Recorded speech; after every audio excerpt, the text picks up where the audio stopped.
आम्ही तिथून काढता पाय नाही घेतलेला. आम्ही स्वाभिमानी लोक, आम्ही स्वाभिमानाने बाहेर आलेले आहे. आणि ते कसं आहे, त्यांच्या डोक्यात हवा घुसलेली आहे उबाटाचा.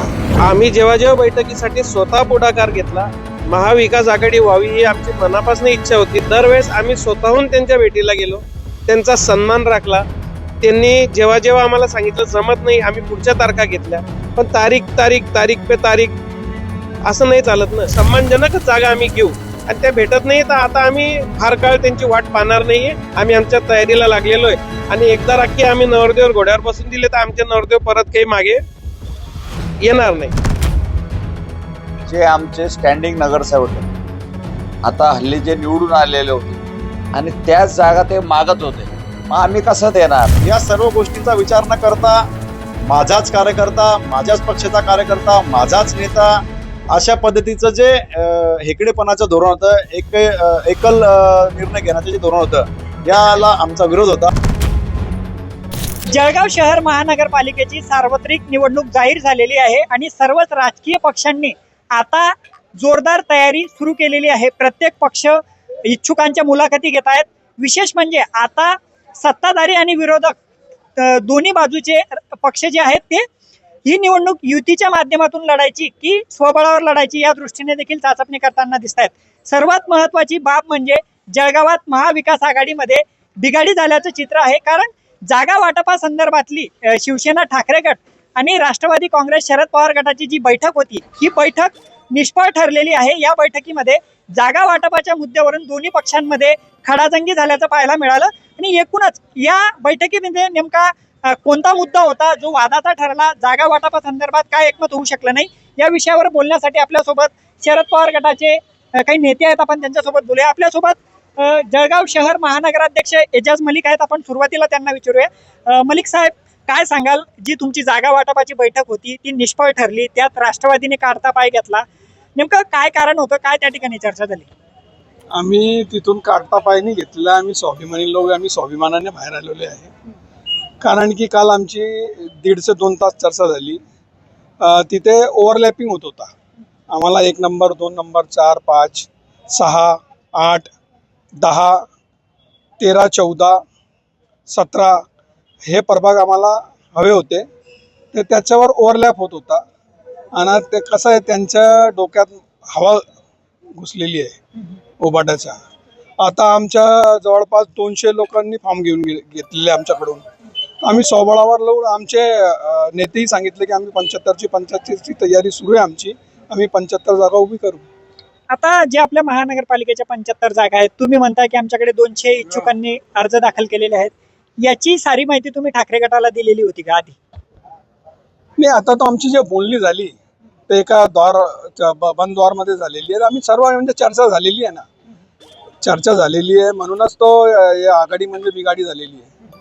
आता तुम्ही जसं म्हणताय की आमची स्वबळाची तयारी आहे, म्हणजे आता पुढचे दरवाजे ठाकरे गटासाठी बंद आहेत का? तुमचा स्वबळाचा जी तुमची भूमिका आहे ही स्पष्ट आहे का? आता त्यांनी ते त्यांच्या पाड्यामध्ये गेंद आहे, त्यांनी भूमिका घ्यावी.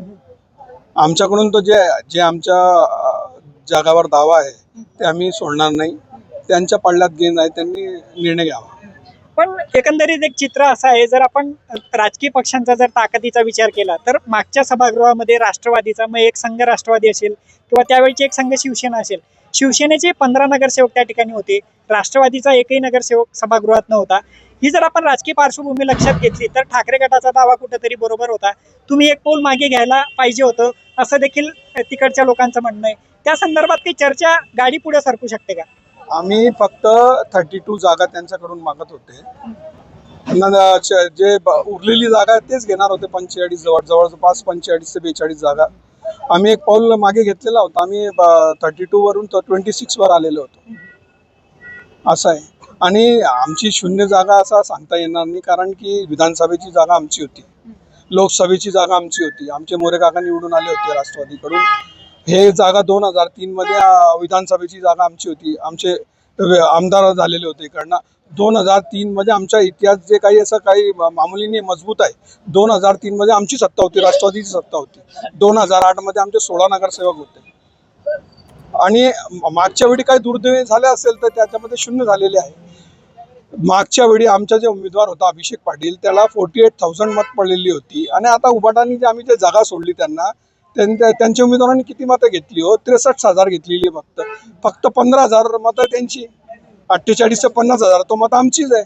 मग जागा म्हणजे दावा कोणाचा भरकम आहे? आमचा दावा भरकम आहे ना. आता मलिक साहेबांनी जे गणित मांडलं, विधानसभेच्या मताधिक्याचं गणित जे मांडलं, कुठंतरी समसमान आहे, थोड्या मतांचा फरक आहे. चर्चा व्हायला हवी का? पहिली गोष्ट, तुम्ही जो मगाशी प्रश्न एजाज भाईंना विचारला, आम्ही आमचे कॅन्डिडेट त्यांना सांगितले होते का? आम्ही कॅन्डिडेटच्या नावासकट वॉर्ड वाईज चर्चा त्यांच्यासोबत केली. आम्ही जेव्हा बैठकीसाठी स्वतः पुढाकार घेतला, महाविकास आघाडी व्हावी ही आमची मनापासून इच्छा होती. दरवेळेस आम्ही स्वतःहून त्यांच्या भेटीला गेलो, त्यांचा सन्मान राखला. त्यांनी जेव्हा आम्हाला सांगितलं जमत नाही, आम्ही पुढच्या तारखा घेतल्या. पण तारीख पे तारीख असं नाही चालत ना. शेवटी बैठक झाली. बैठकीमध्ये त्यांनी उलट आम्हाला त्यांचे कॅन्डिडेट सांगितलेले नाही, फक्त अमुक येणार आहे, तमुक आमच्याकडे संपर्कात आहे, अशानं गोष्टी पुढे जात नाही. सन्मानजनक वागणूक कुठेतरी द्यायला पाहिजे. जेव्हा लोकसभा आणि विधानसभेची जागा आम्ही त्यांना दिली, तेव्हा आमच्या कार्यकर्त्यांची अपेक्षा होती की ते महापालिकेच्या वेळेस आम्हाला सोबत घेतील, आमच्या सोबत खांद्याला खांदा लावून काम करतील. पण त्या पद्धतीने काम दिसत नव्हतं.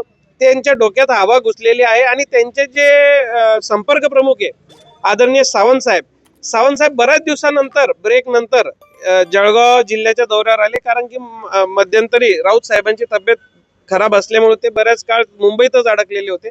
पण इथं आल्यानंतर स्थानिक नेत्यांनी त्यांना चुकीची माहिती दिली आणि त्या चुकीच्या माहितीच्या आधारे सावंत साहेबांनी आमच्यावर काही निर्णय लादले, ते आम्हाला मंजूर नाही. आणि आम्ही पवार साहेबांचे मावळे आहोत. शरद पवार साहेब हा देशाचं मोठं नाव आहे आणि त्यांच्या नावाला साधेसच काम आम्हाला या शहरामध्ये करावं लागेल आणि सन्मानजनकच जागा आम्ही घेऊ.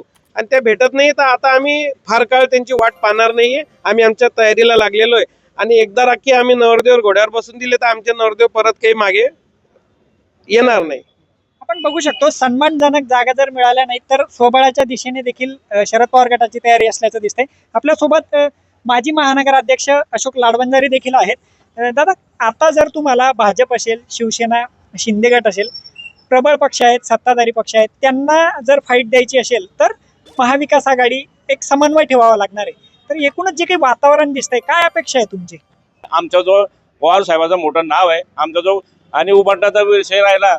त्यांचं असं म्हणणं की आम्ही जे उमेदवार होते ते तुमचे उमेदवार ते आमच्या मशाल चिन्हावर द्या. आम्हाला हे मान्य नव्हतं, म्हणून आमच्या अध्यक्षांनी स्वाभिमान ठेवून आम्ही उभाटायला आमच्या 75 जागेचं आम्ही त्यांना सांगून दिलं की आम्ही 75 जागा लढू. ते मिटिंग त्याच्यामुळे आमची ठिसकली आणि राष्ट्रवादी काँग्रेस पार्टी ही सोबळावर लढण्याची पूर्ण क्षमता आमच्या बरोबर, कारण नेते आमच्या सोबत आहे. नेत्यांनी आम्हाला सांगितलं, या ठिकाणी संतोष भाऊ असतील, आमच्या इजाज भाई, आमच्या मार्गदर्शन जळगाव शहर नगरपालिका, ते जो तुम्ही म्हणता की मागच्या टायमाला तुम्हाला खातं खोलता आलं नाही, आम्ही ह्या ठिकाणी महानगरपालिकेत 50% तरी जागा. शरद पवार गटाकडून ठाकरे गटावर जे काही आरोप करण्यात आलेले आहेत त्याच आरोपासंदर्भात आपण ठाकरे गटाची भूमिका देखील जाणून घेऊया. शरद पवार गटाने तुमच्यावर थेट आरोप केलेले आहेत की जागा वाटपासंदर्भात जी बैठक पार पडली, या बैठकीमध्ये ठाकरे गटाने आडमुठेपणाची भूमिका घेतली, त्यामुळे आम्ही त्या बैठकीतून वॉकआउट केला आणि आमची स्वबळावर लढण्याची तयारी आहे. त्यांच्या भूमिकेनंतर तुमची भूमिका काय? आता या ठिकाणी जे आमचे स्टँडिंग नगरसेवक आहे, आता हल्ली जे निवडून आलेले होते आणि त्याच जागा ते मागत होते, मग आम्ही कसं देणार? मग त्यांनी ज्या दुसऱ्या मागितल्या असतात त्याच्यावर काहीतरी विचार झाला असता. पण स्टँडिंग आमचे नगरसेवक समजून घ्या 9 आहे, नंतर प्रवेश केलेले आमचे 9-10 नगरसेवक, असे 20 ते 25 नगरसेवक आमचे होते आणि त्या जागेवरच ते दावा करत होते. तर मग ते शक्य नव्हतं आणि मग त्यांना असं वाटलं, त्यांना बी समजतं की स्टँडिंग नगरसेवकच का सोडणार, आणि म्हणून त्यांना वाटलं की आपल्याला हे काही जागा मिळत नाही आणि त्यामुळे आता हे काही जमत नाही, हे त्यांच्याच मनाने त्यांनी ठरलं. आणि मग ते निघून त्यांनी बाईट दिली नंतर की आम्ही तिथून निघून आलो, आमची युती फिसकटली, असं त्यांनीच दिलं. आज तुम्ही पाहतायत 75 वार्डांसाठी आज मुलाखती ठेवलेल्या आहेत. जवळजवळ आता 10-11 वार्ड झालेले आहेत, अजून 10-11 वार्ड राहिलेले आहेत आणि जवळपास आतापर्यंत 130 ते 140 लोकांनी मुलाखती दिल्या. अजून तेवढेच लोक या ठिकाणी बाकी आहेत इच्छुक उमेदवार. त्याच्यामुळे आमच्याकडे 75 जागावर सक्षम चांगली लढत देतील असे उमेदवार सर्व रिझर्वेशन सहित सर्व ठिकाणावर आमच्याकडे उमेदवार आहेत आणि त्यामुळे आम्ही ताकदीने या ठिकाणी महापालिका लढणार. राष्ट्रवादीच्या स्थानिक नेत्यांचं असं म्हणणं आहे की ठाकरे गटाच्या डोक्यात हवा गेलेली आहे. ज्या ठिकाणी आमच्याकडे देखील मेरिटचे उमेदवार होते, परंतु त्यांनी आम्हाला त्यांच्या उमेदवारांची लिस्ट दिली नाही, म्हणून आम्ही कुठंतरी त्या बैठकीतून बाहेर पडलो. वस्तुस्थिती काय या विषयासंदर्भात? नाही, खरं तर शिवसेना आणि शिवसैनिक हा अतिशय जमिनीवर राहून काम करणारा आणि प्रॅक्टिकल ज्या सगळ्या सिच्युएशन आहेत त्याच्यावरती काम करणारा कार्यकर्ता असतो. आणि त्याच माध्यमातून त्यांना काल आमचा समजवण्याचा प्रयत्न होता की ज्या ठिकाणी आपण महाविकास आघाडीचं या महाराष्ट्र राज्यामध्ये सरकार होतं, अतिशय चांगल्या उत्कृष्ट नियोजन करून उद्धव साहेबांनी ते सरकार चालवलं, त्याच पद्धतीने आपण या महानगरपालिकेमध्ये एक जळगाव शहराचा शाश्वत विकास करण्यासाठी महाविकास आघाडीच्या माध्यमातून निवडणुका लढू. आणि निश्चितच आपल्याला भारतीय जनता पार्टीला सामोरे जाण्यासाठी आणि पर्याय म्हणून या ठिकाणी जळगावची जनता निवडून देईल. परंतु अशा पद्धतीचं त्यांचं जे बोलणं होतं किंवा जागेंच्या बाबतीतलं मागणी होती ती देणे थोडी अशक्य होती. कारण ज्या प्रभागांमध्ये आता आमचे विद्यमान नगरसेवक आहेत, ज्या प्रभागांमध्ये आम्ही अतिशय गेल्या 20-25 वर्षापासूनचे आमचे काही प्रतिनिधी निवडून येत आहे, अशा जागांची त्यांची जी मागणी होती ती आम्हाला काही पूर्ण करणे शक्य नव्हती. म्हणजे याचाच अर्थ हे त्यांनाही माहिती होतं की जर आपण यांच्या 25 वर्षापासून निवडून येत असलेल्या जागा मागितल्या म्हणजे आपोआपच आपली आघाडी या ठिकाणी होणार नाही आणि आपल्याला स्वतंत्र लढायला मिळेल. हे नैसर्गिक या ठिकाणचं जरी कोणी जरी सांगितलं तरी आज बाहेरचा कोणी व्यक्ती ही गोष्ट सांगू शकतो. आणि म्हणून ती सर्व जी चर्चा होती ती या ठिकाणी निष्फळ ठरली. त्यांच्या महानगराध्यक्षांचं असं म्हणणं आहे की आम्ही सुरुवातीला 32 जागांची मागणी केली, चर्चेनंतर आम्ही 26 जागांवर आलो, पण तरीही ठाकरे गटाने आपली भूमिका सोडली नाही, त्यामुळे आम्हाला हा निर्णय घ्यावा लागला. आता जर ठाकरे गटाने या साऱ्या विषयासंदर्भात एक पाऊल मागे घेतलं तर युती संदर्भात काहीतरी चर्चा होऊ शकते, असे संकेत त्यांनी दिलेत.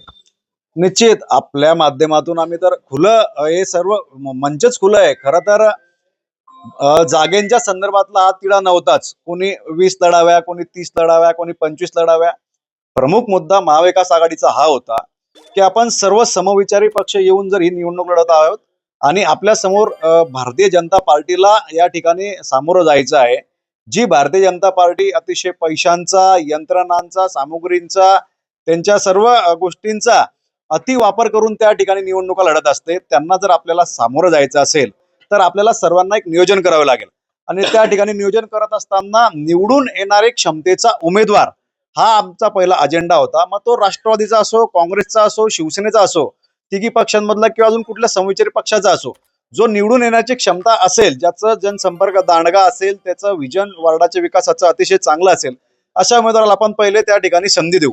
परंतु या सर्व गोष्टींचा विचार न करता माझाच कार्यकर्ता, माझ्याच पक्षाचा कार्यकर्ता, माझाच नेता, अशा पद्धतीचं जे हेकडेपणाचं धोरण होतं, एकल निर्णय घेण्याचं जे धोरण होतं, याला आमचा विरोध होता. आणि म्हणून या सर्व गोष्टींमध्ये त्या ठिकाणी एकमत होऊ शकलं नाही.